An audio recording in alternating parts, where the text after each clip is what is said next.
ದಾವಣಗೆರೆ ಜಿಲ್ಲೆ ಚನ್ನಗಿರಿ ತಾಲೂಕಿನ ಬಿಆರ್ಟಿ ಕಾಲೋನಿಯಲ್ಲಿ ಕರಡಿ ದಾಳಿ. ಇದು ಚನ್ನಗಿರಿ ತಾಲೂಕಿನ ಬಿಆರ್ಟಿ ಕಾಲೋನಿ ಎಂಬ ಗ್ರಾಮದಲ್ಲಿ ಕೊನೆಯ ಮನೆ ಎಲ್ಲಿ ವಾಸವಾಗಿರುವ ರಂಗಪ್ಪ ಎನ್ನುವವರ ಮೇಲೆ ಕರಡಿ ಬೆಳಗಿನ ಜಾವ 6:20ಕ್ಕೆ ದಾಳಿ ಮಾಡಿದೆ. ಇದರ ಬಗ್ಗೆ ಶಾಂತಿನಗರ ವಲಯ ಅರಣ್ಯ ಅಧಿಕಾರಿಗಳಿಗೆ ಮನವಿ ಸಲ್ಲಿಸಿದರೂ ಇದರ ಬಗ್ಗೆ ಕ್ರಮ ಕೈಗೊಳ್ಳದೆ ಬೇಜವಾಬ್ದಾರಿತನದ ಮೇಲೆ ಇದ್ದಾರೆ. ಈಗ ಕರಡಿ ದಾಳಿಯಿಂದ ಪಾಪ ಬಡಪಾಯಿ ರಂಗಪ್ಪನವರು ಆಸ್ಪತ್ರೆಯಲ್ಲಿ ದಾಖಲಾಗಿದ್ದಾರೆ. ಇನ್ನು ಮುಂದಾದರೂ ವಲಯ ಅರಣ್ಯ ಅಧಿಕಾರಿಗಳೇ ಕರಡಿಯನ್ನ ಹಿಡಿಯಲು ಕ್ರಮ ಕೈಗೊಳ್ಳಿ, ಮುಂದೆ ಆಗುವ ಅನಾಹುತವನ್ನ ತಪ್ಪಿಸಿ ಎಂದು ಗ್ರಾಮಸ್ಥರಾದ ಕೃಷ್ಣ ಅವರು ಅರಣ್ಯ ಅಧಿಕಾರಿಗಳಿಗೆ ಮನವಿಯನ್ನ ಸಲ್ಲಿಸಿದ್ದಾರೆ.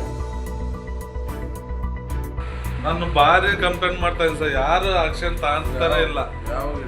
ನಾನು ಒಂದು ಸರ್ ಕೇಳ್ರಿ, ಎಷ್ಟು ಸಾರಿ ಹೇಳಿನಿ, ಊರಾಗ ಕಳ್ಳಿ ಬರ್ತೈತೆ, ಚಿಂತೆ ಬರ್ತೈತೆ, ಏನೋ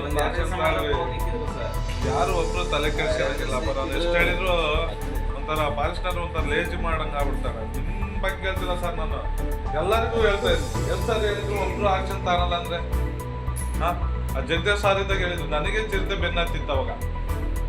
ಅವಾಗ ಹೇಳಿದೆ ಸಾರ್, ಹಿಂಗೆ ಚಿರತೆ ಬೆನ್ನತ್ತಿ ಅಂತ ಬಂದು ಆಫೀಸ್ ಬಂದು ಹೇಳಿದೆ, ಇದು ಮಾಡಿದ್ರೆ ಅವಾಗಲೂ ಹೇಳ್ತಾ ಇರಲಿಲ್ಲ. ಕಳ್ಳಿ ಬರ್ತದೆ ಸರ್, ಮೊನ್ನೆ ಐದು ಸರ್ ಹೇಳಿದ್ರು, ಮತ್ತೆ ಬೈಕ್ನವರಿಗೆ ಕಳ್ಳಿ ಇದಾಯ್ತು ಸರ್ ಅಂತಾನು ಹೇಳ್ತೀವಿ.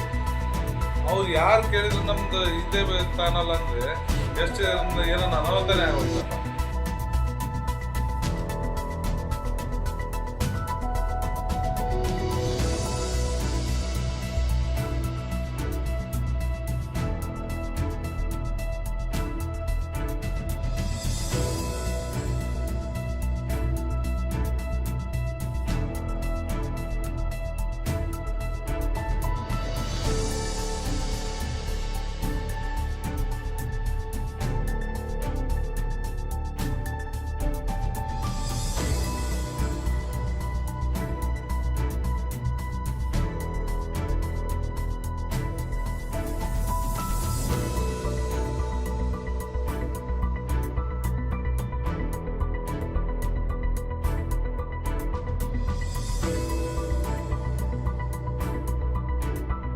ಮೆಂಡು ನ್ಯೂಸ್ ನೆಟ್ವರ್ಕ್, ಸತ್ಯದ ಕನ್ನಡಿ.